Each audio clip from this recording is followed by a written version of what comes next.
Nelly Korda has one of the best golf swings on the planet. So let's dive in and take a look. The first thing that you guys are going to notice in her setup position is that she's aiming her feet, her knees, her hips, her shoulders, and her body parallel to her target line. She is not aiming her feet to the right with wide open shoulders like most of you would do.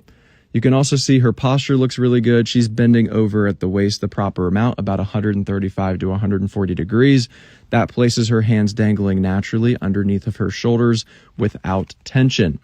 Now, as Nelly takes the club back, what you're going to see right away, she is starting her golf swing with the turning of her hips, the turning of her body.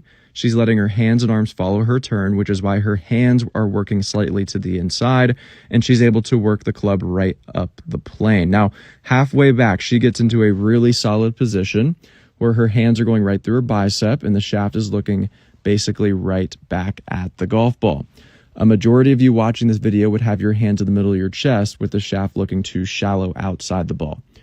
Now, Nelly's going to get into the top position that I talk about all of the time, what I really want you guys to get to, with her lead arm matching shoulder plane. That's 90 degrees to her spine, and the fastest axis something in turnaround. Her hands are directly over her heels. She's opened up her hips 45 degrees.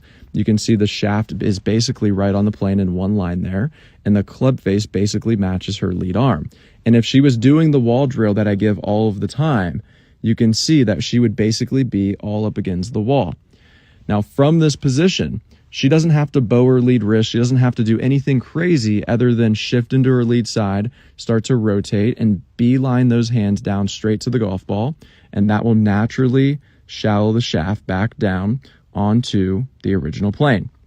From this position, all she has to do is release the club down the plane and rotate around, control that club face through impact, and you can see she's able to get up to a nice balanced finish where she's getting all of her weight off of her trail side and the shaft is going right through her ears.